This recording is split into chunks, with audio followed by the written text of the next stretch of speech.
Good morning, everyone, and welcome to day 2 of our Virtual Safety Week Stand Down. This morning I'm joined by Tony Barabee, our safety officer, who's going to share information regarding our safety performance as a company since our last all-hands safety meeting in May of 2019. Tony will recap our points of emphasis identified during our 2019 all-hands meeting and report back on our efforts related to these points. In addition, we will reveal our new points of emphasis for this coming year and why we arrived at these decisions. Tony, how are you doing this morning? A little nervous, but happy to be here in this production of the Safety from a Distance. This is something, man. How do you feel about being in front of all these cameras like this? I'm nervous, and it's not my cup of tea, but like I said, I'm doing good. So, why do you think it's important to still kind of put yourself out there and be a little uncomfortable in this environment, but be able to communicate, our safety performance and these points of emphasis to the rest of our team? Well, I think as any time in life, when you're afraid of something or it's hard for you, that you should put yourself out there and really kind of practice at it just to get yourself through those times. Not only just stuff like this with the cameras and stuff, but just anything family related or anything. Well, I think that's great. I appreciate you doing it. I'm looking forward to what you have to say, and I'm going to turn the time over to you then. Thanks, Tony. Thanks a lot. Welcome all to the Day 2 Safety from a Distance Week. This morning we will be reviewing Highmark's safety performance from last year and looking at how we're doing this year. This past year has been a great experience for me getting to know everyone and learning the Highmark way. During this last year, we have worked hard to keep the safest environments possible for everybody to work in. That being said, it is important for all of us to think safety first as we perform our jobs, which in turn allows everyone to return home to their families each and every day. As we move through the safety performance section of the Safety from a Distance week, let us reflect back to what we've achieved last year and how we can improve this year. So with this in mind, let us review last year's safety data. Today, as part of our week-long virtual safety stand-down, we will review our safety performance as a company since 2019 all-hands meeting that took place on May 31st, 2019. I would like to start by highlighting our 5 safety truths. These safety truths are what our people-based safety program is founded on and guides our decision-making process as it relates to employee safety. 1. All accidents are preventable through the implementation and effective safety and health control policies and programs. 2. Safety and health controls are a major part of our work every day. 3. Accident prevention is vital. It minimizes human pain, promotes better work conditions for everyone, and increases productivity. 4. All Highmark supervisors will set a positive example with good attitudes and strong commitment to safety and health in the workplace. And 5. Our safety program applies to all employees and persons affected or associated in any way by the work we perform. Everyone's goal must be to consistently improve safety awareness and to prevent accidents and injuries. Next, we will recap the points of emphasis identified in our 2019 all-hands safety meeting. 1. Reducing auto accidents. 2. Reducing utility strikes. 3. Reducing soft tissue injuries. And 4. Improving new hire onboarding process. Let's first take a quick look at our efforts aimed towards reducing auto accidents this last year. Over the last year, we have continued to raise awareness regarding the safe driving techniques through training, focused safety meetings, and discussions with safety committee and council members. We have continued to emphasize defensive driving, focused driving, and completing 360-degree walkarounds before moving vehicles to ensure vehicles are safe to drive. As you can see from the bar chart, we have been effective in reducing auto accidents by 25%, from 4 in 2018-19 to 3 in 2019-2020. An overview of these 3 auto accidents include: 1. HCC vehicle was driving on the freeway attempting to merge right into center lane, and another vehicle was attempting to merge left, and the 2 vehicles collided in the center lane. 2. HCC vehicle was stopped at a 4-way stoplight near Sumner office when a vehicle in an adjacent parking lot drove in reverse through the parking lot over some planters into the 4-way intersection and struck the stopped HCC vehicle. 3. The HCC vehicle and trailer full of curb and gutter steel were traveling on the city roads during wet conditions. The driver was not allowing a safe following distance, and the car in front of them stopped, and the HCC vehicle rear-ended the car. Each of these auto accidents were preventable. As such, this topic will continue to be a point of discussion with supervisors and crews moving forward until we can report back to our team that we have 0 auto accidents. Next, we will review our efforts in reducing utility strikes. Procedures implemented to help reduce utility strikes include training personnel on locate marks, dig log classes, the use of pre-excavation checklists, and reviewing plans before proceeding with excavations. The use of PlanGrid has also been instrumental to field personnel, giving them access to plans, markups, new utilities, mislocated utilities from other crews. As you can see from the bar chart, as a company, we have made a great effort reducing located utility strikes from 1 in 2018-2019 by 100% to 0 this last year. Since this last year's all-hands safety meeting. Even though we did not experience a located utility strike last year, this topic will continue to be a point of discussion with supervisors and crews moving forward to continue to keep our awareness high in regard to located utility strikes. Thank you all for working hard to push improvement on this point of emphasis. 0 located utility strikes since last all-hands safety meeting is a great team accomplishment. Let's continue to maintain this momentum. The next point of emphasis we will look at is our efforts to reduce soft tissue injuries. Much emphasis is always put towards reducing injuries in general, but some specific procedures put in place to reduce soft tissue injuries were the mandate of performing shift prep before start of shifts. We used our existing program and have worked with management and foremen to lead crews in morning shift prep activities. We use daily huddles and safety meetings to get topics to everyone related to reducing soft tissue injuries such as proper lifting techniques, housekeeping on project sites, and slip, trips, and falls. When we look at the data, the soft tissue injuries have been reduced and are still on the decline. As you can see from the bar chart, over the last year, we reduced soft tissue injuries from 6 in 2018-2019 to 4 in 2019-2020, representing a 33% reduction in this injury classification. Here is an overview of the different soft tissue injuries that occurred from 2019-2020. 1. An individual was using a chain fall with their arm fully extended and strained his shoulder. Number 2. Individual stepped on a rocky subgrade while moving forms and twisted his right knee. Number 3. Individual overexerted themselves by improper lifting, straining their back. 4. Individual stepped on form, covered with plastic, and rolled his ankle, causing a sprain. Soft tissue injuries represent a significant safety concern for all employees regardless of whether you work in the field or office. Over the past 5 years, soft tissue injuries represent 54% of all recordable injuries sustained by Highmark employees and are also the most common type of injury on average as well. It is promising to see a significant reduction in soft tissue injuries this past year, but much more work is still necessary to further minimize the hazard associated with soft tissue injuries. Finally, with that said, we have arrived at our last 2019 point of emphasis, which is improving our new hire onboarding process. This point of emphasis is a hard one to measure, but since last year's all-hands safety meeting, we have worked hard to improve our new hire onboarding process with improvements that include an online dispatch form available through HCSS Heavy Job Field app, an updated application process featuring an online employment packet in the Heavy Job Field app, allowing field personnel to easily turn in employment paperwork, and finally, an onboarding checklist to help ensure that nothing is overlooked. We have initiated an effort to make this new hire process more streamlined and are continuing to work on these improvements today. It is our goal to launch this new program within 12 months. Ensuring all employees complete a safety orientation before working on any project, we will be continuing to improve this process in 2020 and 2021. This brings us to the end of the points of emphasis and moves us into the review of 2019-2020 safety performance. Over the past year, we have improved our safety documentation efforts in several categories. Of particular note is our improvement in the leading indicator measures, which include inspections and near-miss reporting.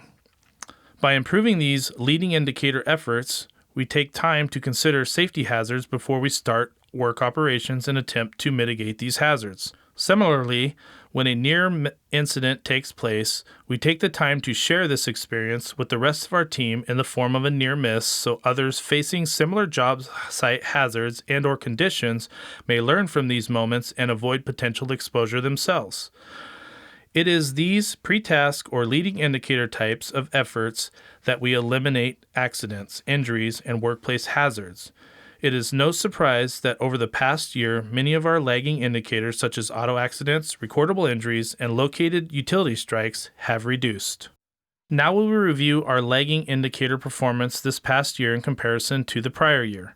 As you can see, over the past year, we have reduced the number of incidents in most categories. Take a look at auto accidents, which as a reminder is one of our points of emphasis this past year.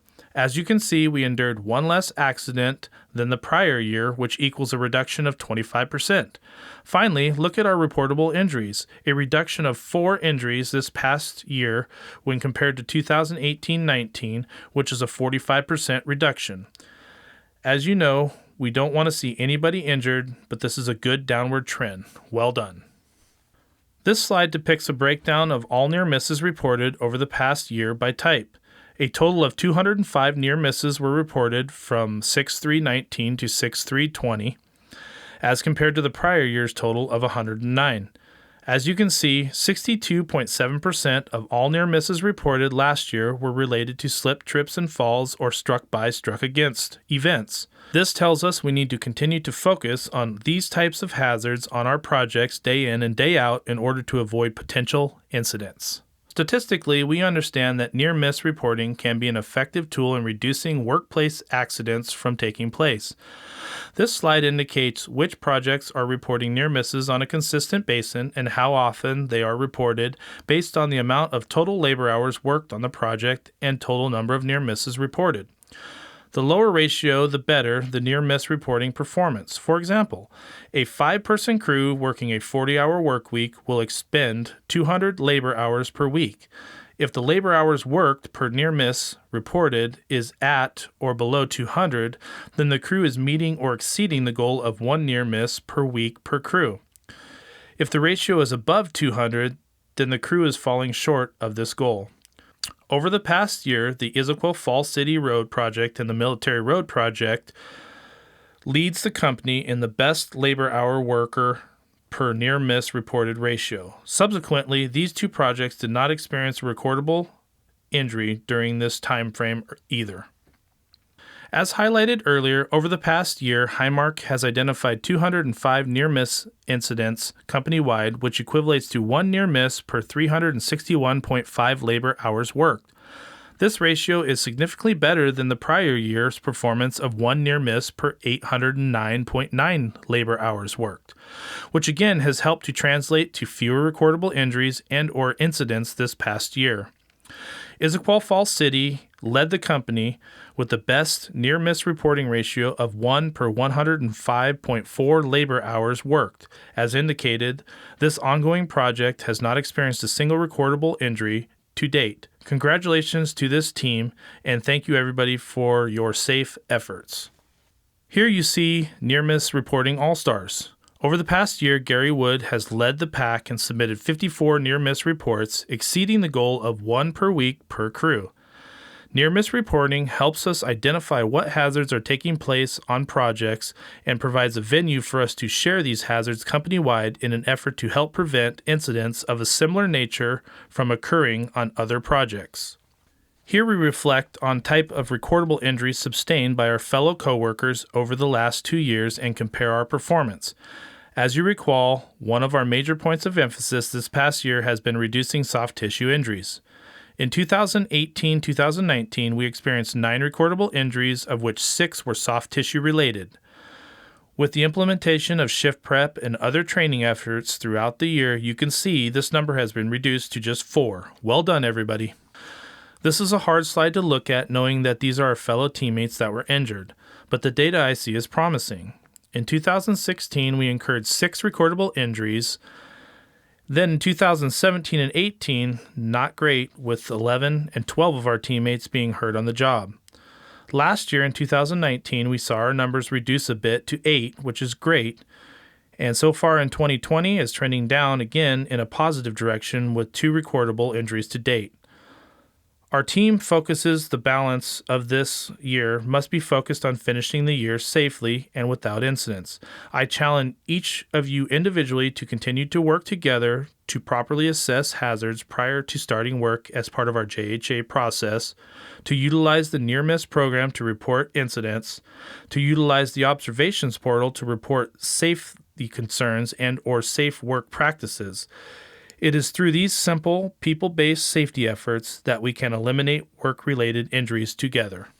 Now, let's take a look at our project performance in the area of labor hours worked per incident reported.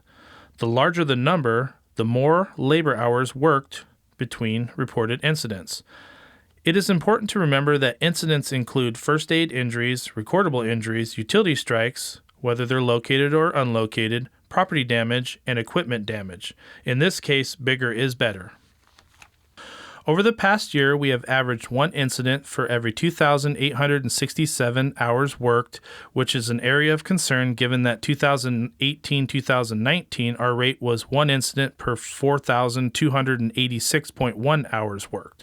To put this in perspective, in 2018-2019, a 5-person crew worked 40 hours per week. They would record 1 incident every 21.4 weeks, which is roughly 1 incident every 5 months. From 2019 to 2020, the same 5-person crew working a 40-hour work week would record, on average, 1 incident every 14.3 weeks or 1 incident every 3.3 months, increasing the number of incidents encountered by nearly 50% per year. The higher the number, the less incidents we incur, thus people are safer out in our work environments. With that said, the Issaquah Falls City project has the best ratio this past year with 1 incident per 4,955 hours worked, which led the company and is an improvement over the 2018-19 performance as well.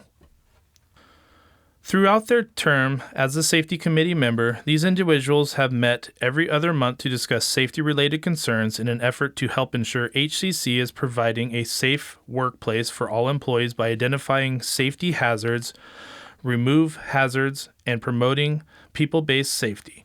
During these meetings, members reviewed and revised safety policies, reviewed accident injury reports and discussed corrective actions, monitor safety training and safe site safety meetings, and helped ensure coworkers are provided a safe place and have the necessary tools to perform their jobs injury-free.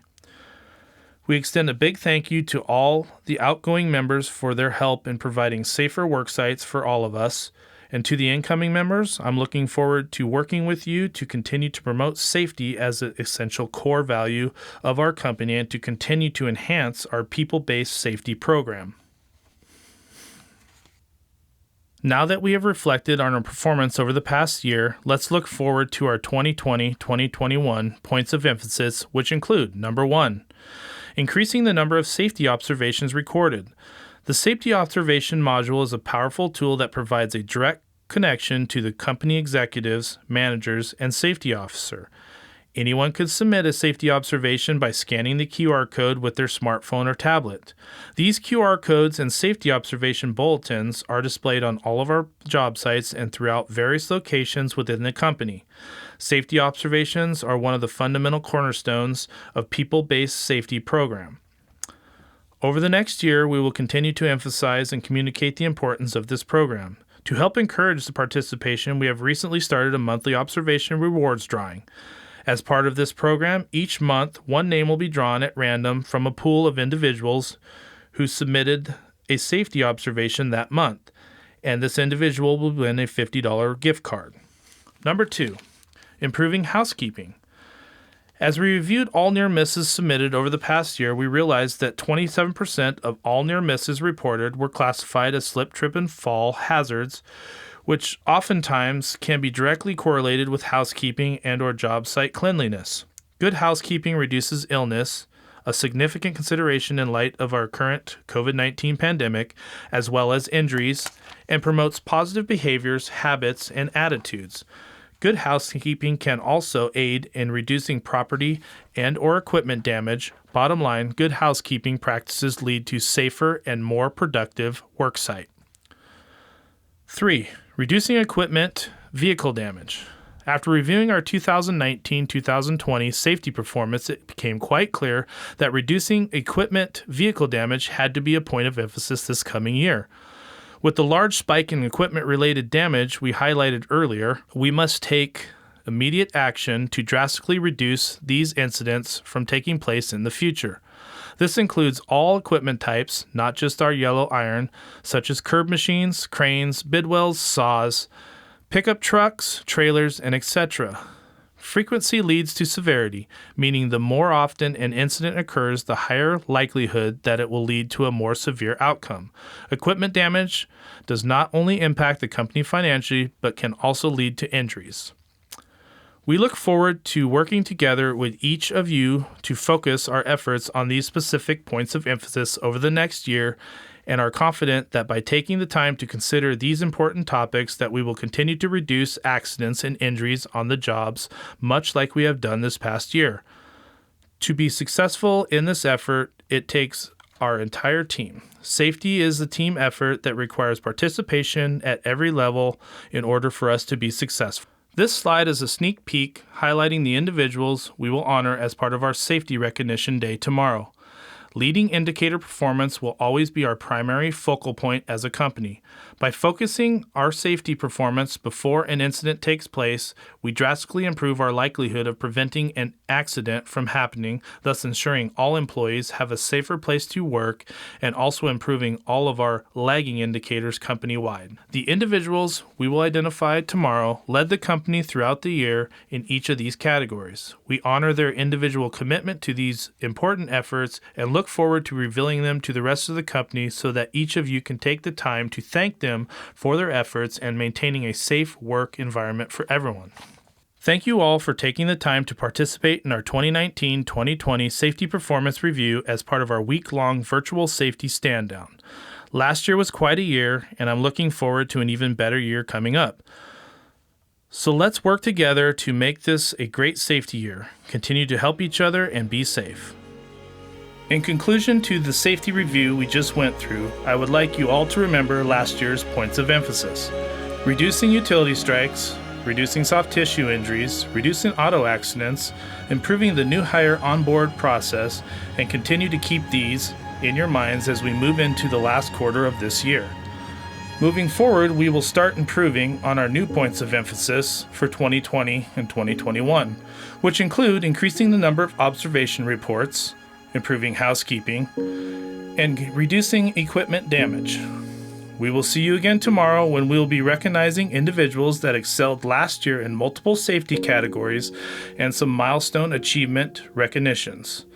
Thank you for your time and effort this year, and lastly, in making Highmark Concrete Company a better, safe place to work.